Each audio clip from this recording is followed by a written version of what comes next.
Hello everyone, मैं मिथुन सिंह स्वागत करता हूं आप सभी का। आशा करता हूं आप सभी बहुत अच्छे होंगे। अगर आप जेटेट सितंबर 2024 का एग्जामिनेशन दे रहे हो तो आपके लिए बहुत बड़ी बड़ी खबर आई है यहाँ पे, और उन सभी खबर पे बिल्कुल इत्मीनान से हम लोग चर्चा करेंगे और आपको ऑथेंटिक और जेन्युइन इन्फॉर्मेशन देने की कोशिश करेंगे, ताकि आपके अगर एप्लीकेशन फॉर्म में किसी भी तरह का कोई समस्या आ रही हो उससे आप जो है निपट पाओ। पहली बात। दूसरी बात, शिक्षा मंत्री का क्या बयान है। पारा टीचर इनसे मिलने के लिए गए थे, वहां से 2-3 स्टेटमेंट आपको देखने को मिल जाएगा। इनके इंटरव्यूज को मैंने जो है यूट्यूब पे देखा, न्यूज़पेपर के आर्टिकल्स को भी पढ़ा, उसके अकॉर्डिंगली मैंने ये वीडियो बनाई है। मैं आपको क्लियरली बता देता हूँ, मैं ना कोई जैक का अध्यक्ष हूँ, ना ही जेएसएससी का अध्यक्ष हूँ, ना ही मैं कोई वहाँ का स्टाफ हूँ।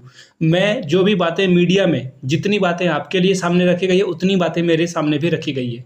लेकिन मैं सिंस क्रिएटर हूँ तो मुझे रीड बिटवीन द लाइंस वाली चीज़ें समझ में आ जाती है, इसलिए मैं आपके लिए वीडियो बना पाता हूँ। तो चलिए, इस वीडियो में आपको सही और सटीक इन्फॉर्मेशन मिलेगी। और बाय द वे, जेटेट के लिए क्लासेस भी आ रही है, उन क्लासेस को आप जाकर देख सकते हो। उसका प्लेलिस्ट का जो लिंक है वो मैं आपको नीचे डिस्क्रिप्शन बॉक्स में दे दूंगा, और प्लेलिस्ट पे भी जाकर आप उन वीडियोस को चेकआउट कर सकते हैं। प्रीवियस क्वेश्चन पेपर भी अपलोड की गई है, और कुछ क्लासेस भी आप लोगों के लिए मैं लाने की कोशिश कर रहा हूँ, जो कि क्लासेस बीच बीच में रेगुलरली आ ही रही है।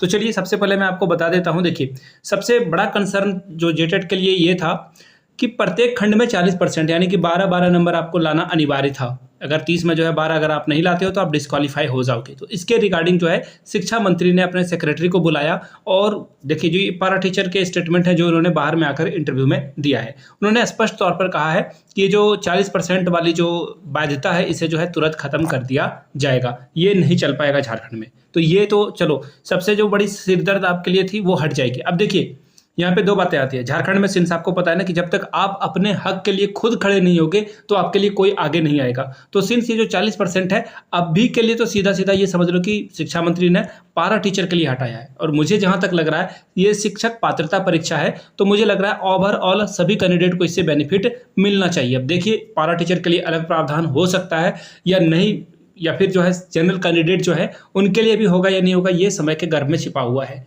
हो सकता है कि जैक के द्वारा या फिर कैबिनेट के द्वारा जो है कोई नियमावली निकलती है, तो उसके ऊपर मैं एक डेडिकेटेड वीडियो अलग से आपके लिए ले आऊंगा। फिलहाल के लिए तो ऐसा यही है कि पारा टीचर की बात मान ली गई है। 40% प्रत्येक खंड में लाने की बाध्यता खत्म कर दी गई है।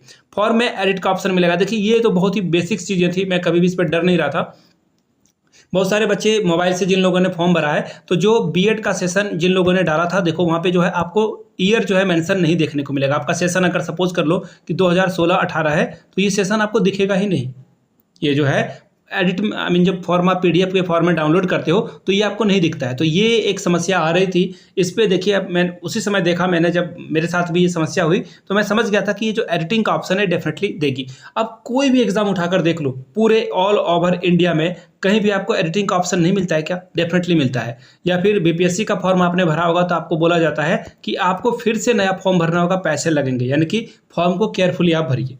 लेकिन जैक वाले में जो है आपको एडिट का ऑप्शन दिखेगा। जेएसएससी वाले में भी जो है हर एग्जामिनेशन में जो है एडिट का ऑप्शन दिखता है, तो यहाँ भी आपको दिखेगा। Don't worry about that. आपके नाम, पापा के नाम में और डेट ऑफ बर्थ या मोबाइल नंबर जो है वो छोड़कर आप सब कुछ एडिट कर सकते हो। अगर ये भी गलत हो गया तो दूसरा फॉर्म आप भर लीजिए। अब देखिए, शिक्षा मंत्री का बयान जो है 2-3 महीने में जो है बहुत बड़ी बात है। ऐसा क्यों कहा जा रहा है वो भी मैं आपको बताऊंगा। सबसे पहले मैं आपको सिलेबस के बारे में बता दूं। देखिए, सिलेबस को लेकर देखो, एक और बात है, कल ये वीडियो आ जाएगी 6 to 8 जिनका है, मैं उनके लिए बता दूं। 6 to 8 के लिए कल हम लोग एक वीडियो ला रहे हैं जिसमें मैथ और साइंस का जो पूरा सिलेबस है आपके साथ डिस्कस किया जाएगा। इसके लिए अलग से वीडियो कल आएगी।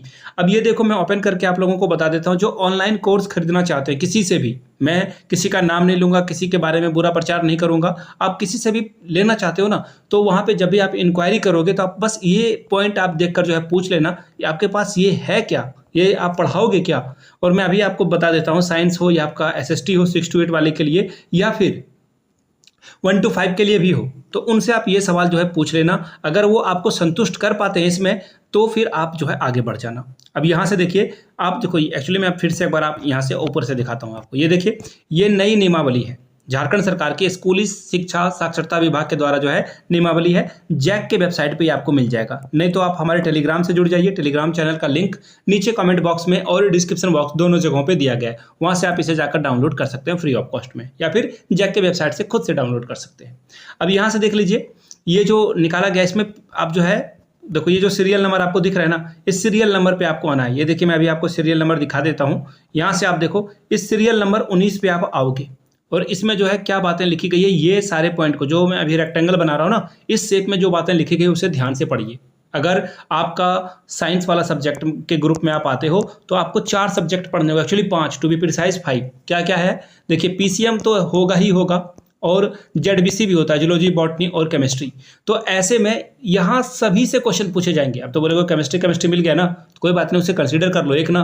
तो फिजिक्स भी पढ़ना होगा, मैथ्स भी पढ़ना होगा, जूलॉजी भी पढ़ना होगा, बॉटनी भी पढ़ना होगा। और देखो मैथ वाले को सब कुछ पढ़ना होगा 6 to 8 में। सिंस बीपीएससी भी कोई भी स्टेट हो वहाँ पे जो है बायो से भी क्वेश्चन पूछे जाते हैं मैथ वाले बच्चे के लिए भी, और जूलॉजी बॉटनी वाले को तो मैथ का क्वेश्चन रहेगा ही रहेगा। तो खैर ये बातें हैं, इन सभी से क्वेश्चन आपसे पूछ लिया जाएगा। अब आप ही बताओ, इतने सारे सब्जेक्ट को आपको पढ़ना है। अब यहाँ पे देख लो क्या बात लिखी गई है, इसे हूबहू पढ़िए। उसके बाद आपके अंदर जो आ रहा है, जो भी प्रश्न हो रहा है, वो आपको जो है क्यूरियोसिटी खत्म हो जाएगी इस पैरा को पढ़ने के बाद।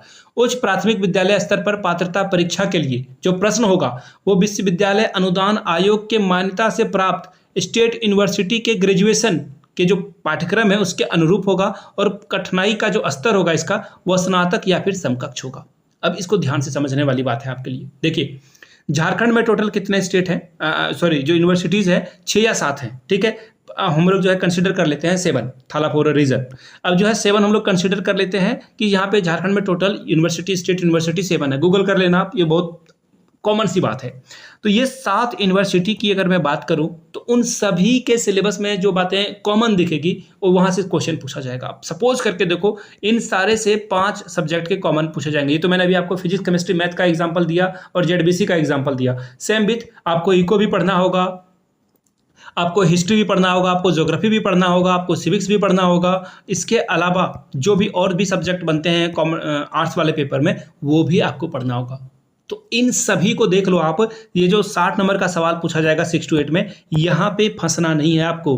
तो अभी से देखिए, अभी फिलहाल के लिए आप क्या कर सकते हो। अब मैं बोल रहा हूँ किसी कोचिंग संस्थान में जाने से पहले पता कर लीजिए, और मुझे नहीं लगता कि इतने कम समय में कोई भी आपको इतनी बातें पढ़ा सकता है। तो कोचिंग जाना जो है फजूल वाली चीज़ तो मैं नहीं कहूँगा। जिनके पास कुछ भी तैयारी नहीं है वो जाए, बाकी जिनको पता है, जिन्होंने सीटेट वगैरह क्रैक कर रखा है, वो कोचिंग में जाकर अपना पैसा फूकेंगे। मैं सीधा सीधा बता देता हूँ, मैं रामदेव बाबा के कोचिंग सेंटर का नाम नहीं लूँगा, ना ही किसी और का नाम लूँगा। तो इन चीज़ों को आप ध्यान में रख लीजिएगा। ये तो सिलेबस निकाल रहे हैं खुद का, ये जो है खुद का सिलेबस निकाल रहे हैं, पीडीएफ फॉर्मेट में लोगों को बांट रहे हैं कि सिलेबस आ गया। अरे भाई सिलेबस किसी के पास नहीं है, नोबडी हैज़ दैट। किसी के पास सिलेबस नहीं है। अब बताओ सिलेबस कहाँ से निकाल रहे हो आप। तो खैर इनको दुकान चलाना, तो ये दुकान चला रहे हैं और आप लोग भी चाहते हो, दैट्स वाई ये दुकान ओपन करके रखे हुए हैं। अब यहाँ से देख लीजिए कुछ और बातें जो मैं ऐड करना चाहता हूँ कि अभी क्या पढ़ें। आपने तो समस्या गिना दिया, कुछ सॉल्यूशन भी तो दो। तो मैं आपको सॉल्यूशन दे रहा हूँ हमेशा की तरह। सीडीपी पे भी पूरा फोकस कीजिए, सीडीपी पे ध्यान दीजिए। इसके अलावा जो आपका हिंदी इंग्लिश है, ग्रामर के क्वेश्चंस को रोज जो है आप सेट लगाओ। हिंदी इंग्लिश पे ध्यान दीजिए आप। ये तो हो गया 2 सब्जेक्ट। अब सर एक और बात तो बता दीजिए, जो आपका रीजनल पेपर है, जैसे कि मैं खोटा रखा हुआ हूँ, अब मैं खोटा पे ध्यान दूंगा। आप नागपुरी, पंचपरगनिया, संथाली हो, कुछ भी आपका सब्जेक्ट हो सकता है, हिंदी इंग्लिश भी, उस पर ध्यान दीजिए ना। ये तो हो गया कंप्लीट। अब बचा 60 नंबरों का सब्जेक्ट आपका। तो फिलहाल के लिए आप जो 6 to 8 में पुराने पैटर्न पे तैयारी करते थे, जैसे कि +2 तक आप तैयारी करते थे, तो +2 के लिए जो सिंपल सा है, एटलीस्ट आपको सभी एसआई यूनिट आपको जो है पता होना चाहिए। छोटे छोटे एसिड बेसिस सॉल्ट के जो क्वेश्चन पेपर है, जो क्लास 7 में भी है एनसीईआरटी में और 10th में भी है, तो इन सभी चैप्टर को एटलीस्ट पढ़ लीजिए ना। जैसे फोर्स आपको जो है और 2-3 जगहों पे दिखेगा, लाइट आपको 2-3 जगह पे दिखेगा, तो इन चैप्टर्स को अच्छे से पढ़ लीजिए आप। जैसे मुगल के बारे में आपको हर एनसीईआरटी के बुक में 2-3 क्लासेस में देखने को मिलता है, तो वहाँ से पढ़ लीजिए। 57 1857 की क्रांति, ये आपको बहुत अच्छे से पढ़ लेनी चाहिए। मुगल वंश के बारे में पढ़ लीजिए, चंद्रगुप्त मौर्य के बारे में, मौर्य वंश के बारे में अच्छे से पढ़ लीजिए। यहाँ से क्वेश्चन तो आएंगे ही आएंगे ना, तो इन पे ध्यान दीजिए आप। भारत की ज्योग्राफी पढ़ लीजिए बहुत अच्छे से, इंडिया का जो भूगोल है उसे अच्छे से पढ़ लीजिए, विश्व का भूगोल अच्छे से पढ़ लीजिए। क्वेश्चन तो यहीं से आएंगे, कहाँ से आएंगे। उसके बाद जो मैंने ये बताया ना आपको कि ये स्टेट लेवल के क्वेश्चन पूछे जाएंगे, इसके ऊपर अभी क्लैरिटी नहीं है। तो इस पे ऊपर अगर कुछ क्लैरिटी आती है तो एक वीडियो अलग से मैं बना दूंगा। तो ये अभी के लिए फिलहाल जो मैंने आपको बातें बताई वो अभी यही है कि इस पे जो है सरकार डिसीजन ले लेगी और फिर से जो है आपको देखने को मिलेगा, सिलेबस जो है चेंज होकर आपको देखने को मिल सकता है। तो खैर इस पे जो भी बातें आएगी उसके लिए अलग से डेडिकेटेड वीडियो मैं आप लोगों के लिए बना दूंगा। ये वीडियो पसंद आया तो प्लीज़ लाइक करें, इसे अपने दोस्तों के बीच आपको साझा करना है, शेयर करना है, उन तक पहुंचाना है इस वीडियो को। और अगर आप पहली बार चैनल पे आए हैं, चैनल को सब्सक्राइब कर लीजिए। डिस्क्रिप्शन बॉक्स में जो पढ़ाने वाली वीडियोस की लिंक है ना, उसे जाकर चेकआउट जरूर कीजिएगा, देख लीजिएगा। मिलते हैं किसी और वीडियो में, तब तक के लिए आप सभी का बहुत बहुत शुक्रिया। Have a good day.